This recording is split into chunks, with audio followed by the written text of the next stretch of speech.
नमस्कार श्रोते हो. सर्व दत्तभक्तांना माझा नमस्कार. श्री हरिभाऊ जोशी निटूरकर भाऊ महाराज लिखित श्रीपाद श्रीवल्लभांचे संक्षिप्त चरित्रामृत आपण ऐकत आहात. मागील व्हिडिओत अध्याय 7वा आपण श्रवण केला. या व्हिडिओत अध्याय 8वा आपण श्रवण करावा ही विनंती. पुन्हा एकदा सर्वांना नमस्कार. श्रीपादराजम शरणं प्रपद्ये. अध्याय 8वा. सुब्बय्याची कथा. शंकर भट्टांनी कुरवपुराच्या दिशेने प्रयाण सुरू केले.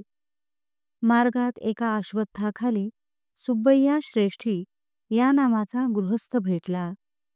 त्याचे मूळ गाव पिठिकापूर.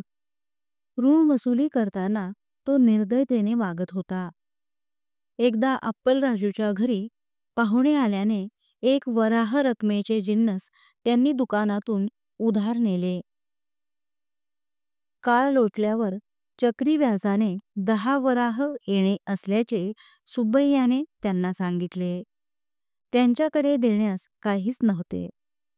राहते घर विकल्यास केवळ 1-2 वराह किंमत होती.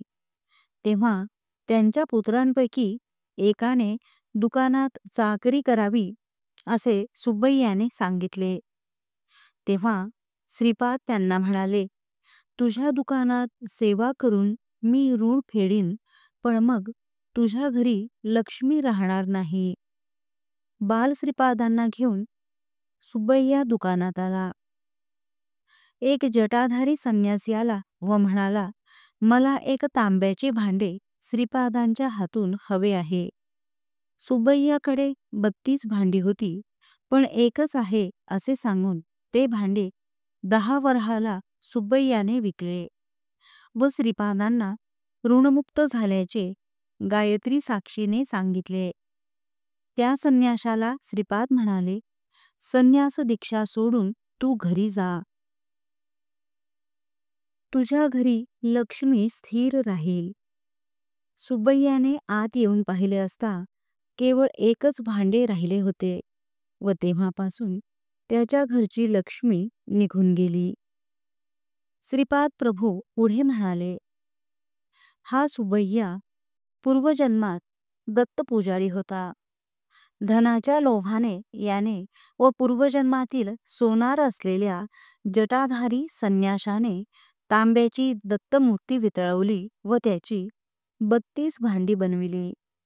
त्या सोनाराला या जन्मात पूर्वपापाचे ज्ञान होऊन त्याने माझी भक्ती केली. मी त्याला दारिद्र्यातून मुक्त केले. हे सुब्बय्या, माझ्या मातापित्यांनी तुझ्याकडून घेतलेल्या पैशांनी नातेवाईकांच्या भोजनाची व्यवस्था केली. तुला अन्नान्न दशा आली की तुझ्याकडील पात्रातून तुला पाणी, वरणभात व दोडकेच प्राप्त होतील. आज रात्री तुझ्या घराच्या दक्षिण दरवाजाजवळ एक म्हैस येईल. तू स्वतःच्या हाताने स्वयंपाक करून दोडक्याचे वरण व भात त्या म्हशीला खाऊ घालशील. ते खाल्ल्यावर म्हैस मरेल व तुझी अन्नान्न दशा होईल. श्रीपाद प्रभूंचे अघटित सामर्थ्य. दुसऱ्या दिवशी सुब्बय्या श्रेष्ठी म्हणाले, श्री दत्त आराधना केल्यास सर्व देवतांच्या आराधनेचे फळ मिळते. बापनार्य व अप्पलराजू शर्मा अग्निकुंडात समिधा घालून वेद उच्चारणाने अग्नी प्रज्वलित करत. एकदा बापनार्य ओले चिंब झाले. वेदमंत्र म्हणून दमले, पण अग्नी प्रज्वलित होईना.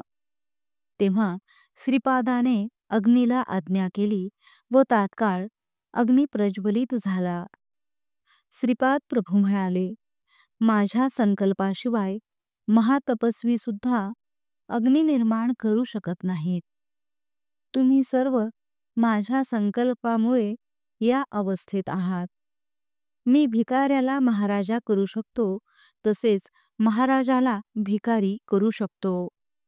माझी भक्ती करणाऱ्या भक्ताला तो जी इच्छा करेल ते मी देऊ शकतो, पण देण्या अगोदर तो सांभाळू शकेल का ते पाहतो. त्याच्या शक्ती सामर्थ्याने लोकांच्या उपकारासाठी तो ते वापरतो का याबद्दल मी परीक्षा घेतो. ह्या पीठिकापुरमच्या परिसरात पाऊल ठेवणे अनंत जन्मांचे पुण्यफल आहे. माझी शक्ती अनुभवायला यावी म्हणजे तुम्ही प्रथम उत्तम साधक बनावयास हवे. तेव्हाच माझी करुणा, वात्सल्य, रक्षण, पाप विमोचन अनुभवास येईल. माझी जन्मभूमी असलेल्या घरात माझ्या पादुकांची स्थापना होईल. मी कालपुरुषाला अनुमती देताच न होणारी कार्ये क्षणात घडतील. मला ज्यांनी येथे यावे असे वाटेल त्यांना मी जबरदस्तीने आणेन. कोणीही कितीही मोठा, धनवान असो वा महायोगी असो, तो माझ्या संकल्पाशिवाय पीठिकापुरमला येणार नाही. कोणी मला दक्षिणा अर्पण केली तर मी शतपटीने त्यांना त्याच वेळी परत करतो. सत्कर्माने मोहाचा नाश व मोक्षप्राप्ती होते. श्रीपाद श्रीवल्लभांचा जय जयकार. अध्याय 8 समाप्त. यानंतरच्या व्हिडिओत अध्याय 9 आपण श्रवण कराल.